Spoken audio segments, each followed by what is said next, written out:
friends, and welcome once again to Modeling from Zero, a video series from AK Interactive. I'm Silvia, and in today's video we will be discussing paints and primers.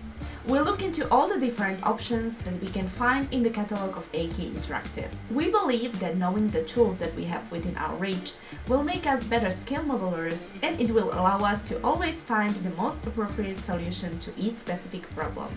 So let's get to it! In the world of scale modeling, we can find two main types of paints that the majority of painters use. On the one hand, we have the famous lacquers, which must be used with their specific thinner. So what are the advantages of this type of paint?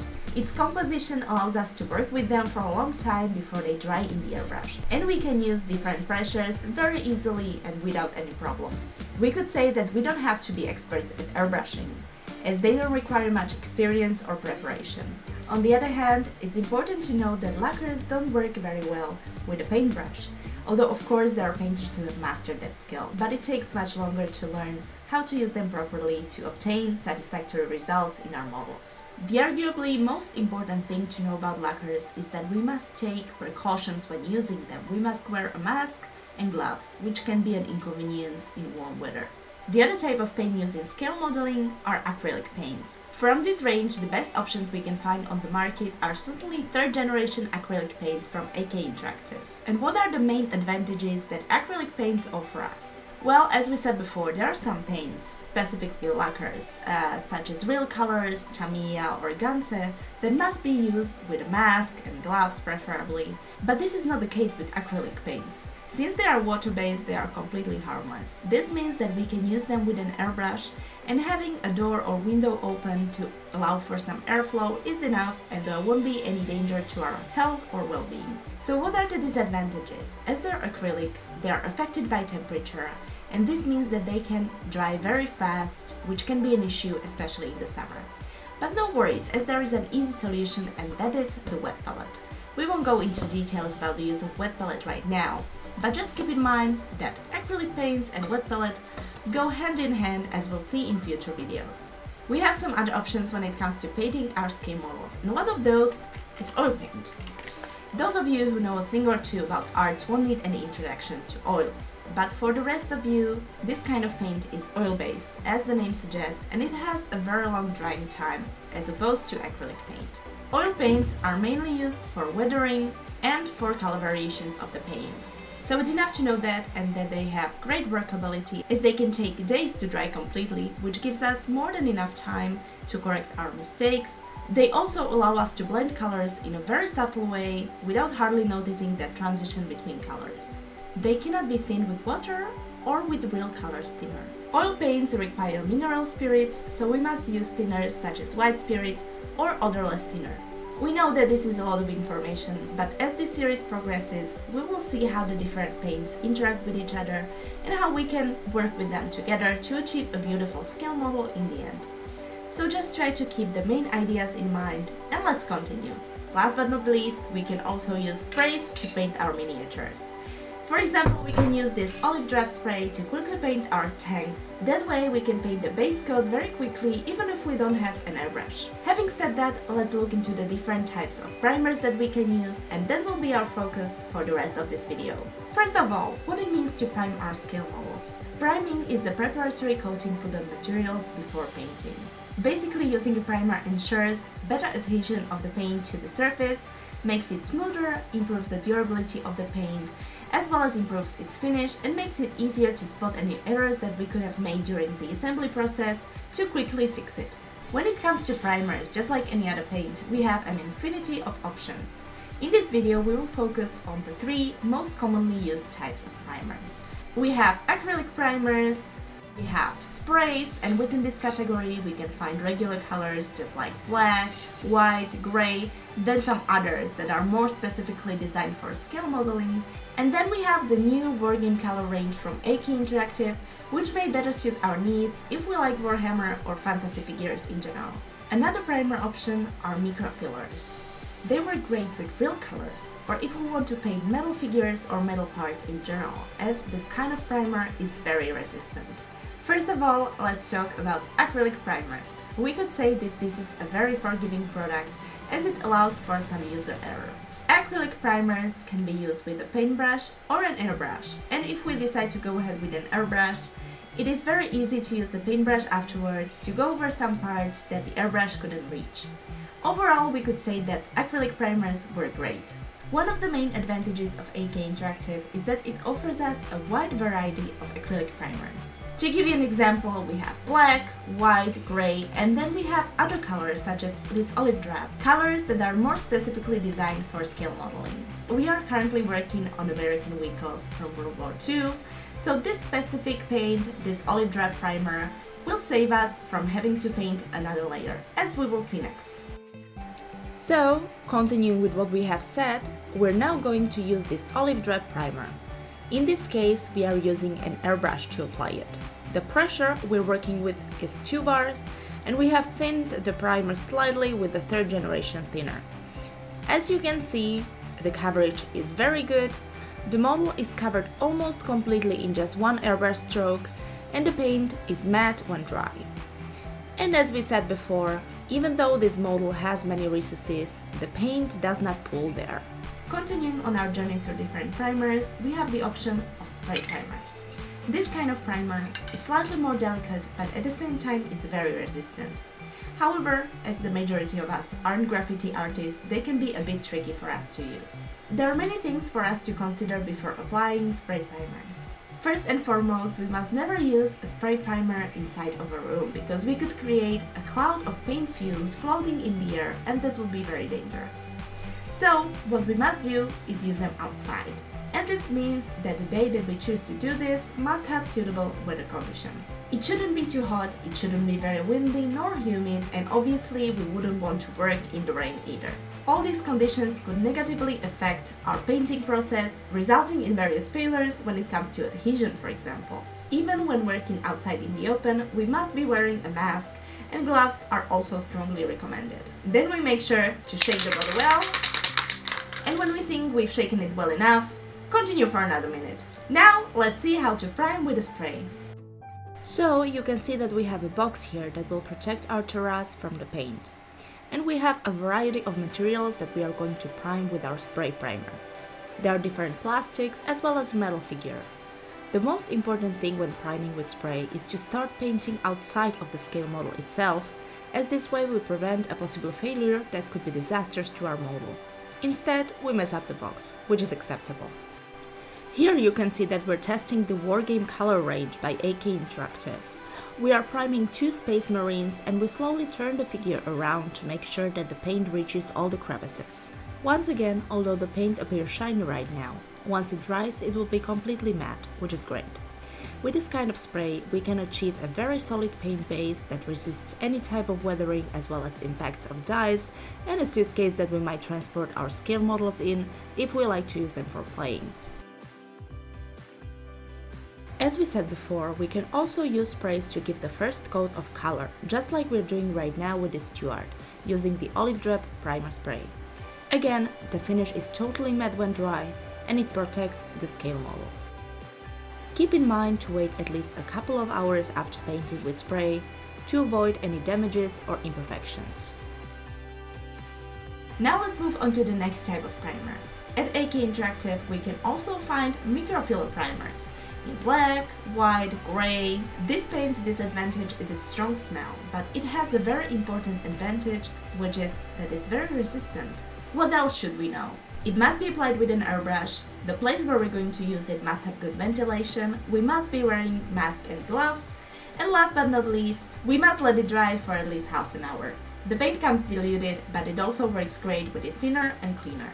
The truth is that this kind of paint is very resistant, and it works great with metal figures, which can be quite tricky because the paint is very easy to rub off.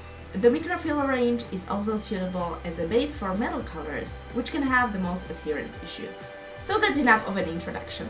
Let's try them out on some metal figures, and then we'll finish this video with some tests that we've prepared for you to show you the importance of priming.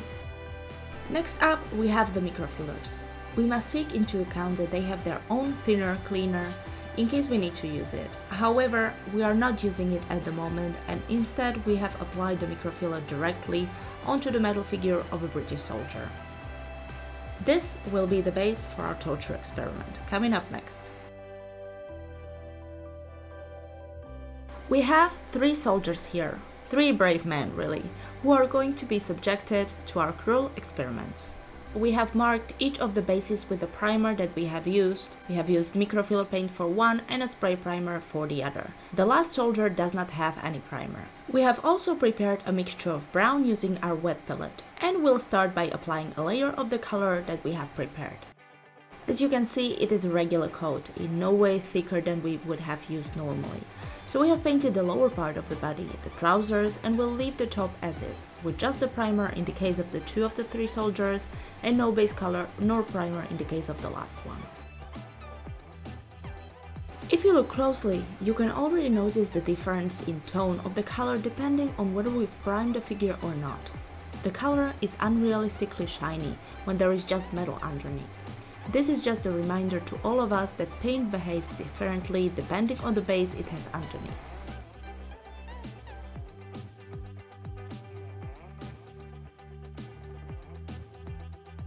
And now let me present to you our torture tools. We have a toothbrush, tweezers from an old first aid kit, we have a homemade mold line remover, it's quite sharp. We also have a wooden toothpick, and finally an iron marking tool that Gabriel has kindly brought from work. Obviously this kind of tool can easily scratch metal material, so scale models probably won't stand a chance. We're starting our test with the toothbrush, the softest thing we have here. As you can see, it does nothing. Scratches are hardly noticeable. However, when we use it on the soldier that we haven't primed, you can see that the toothbrush is already starting to remove some of the paint. There is simply no resistance. The same thing happens with the toothpick. We apply some pressure and can see that the damage is minimal in the case of the figure we primed using a spray. However, the paint comes off due to the friction of the toothpick.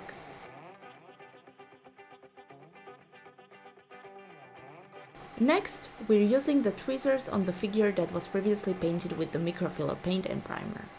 This is a more abrasive action of metal on metal, and we can certainly notice some more significant damage, but when you really think about it, it's improbable that your scale models would be subjected to such a punishment, unless you're a masochist. So there is no need to continue with other tools, we'll save them for later. It's easy to see that the figures on which we have used a primer, no matter the kind, are more resistant. The paint certainly is less vulnerable to any impacts than when there is no primer underneath.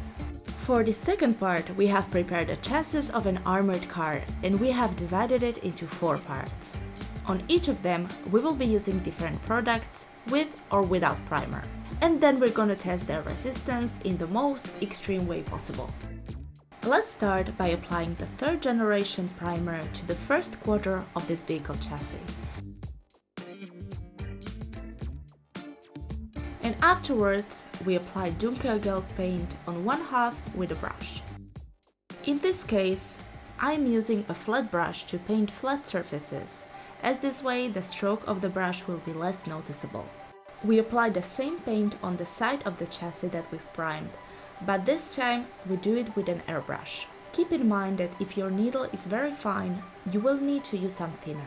And as you can see, once the paint dries, the tone is exactly the same as with the paintbrush, something that does not happen with other ranges of paint. We apply the same paint on the opposite side of the chassis, this time without the primer. Thanks to the formulation of the 3rd generation paint, we don't really have any major adhesion issues, and after a couple of coats, the coverage is perfect. With half of the chassis already painted, we'll mark each part with the products that we've used on them to remember it later on and be able to compare the differences between each part. We continue with the preparation of our test using the real colors. Just like before, we paint the side of the tank with an airbrush and then we'll use a regular brush on the main part, applying the same product. Here you can see what we've mentioned before about real colors being harder to use with a paintbrush. It takes longer to master the skill when compared to an airbrush, but without too much effort, we managed to obtain a completely opaque coverage after a couple of strokes. Now we're going to prime the remaining side in black using the black primer spray. Again, remember to do this in an open area.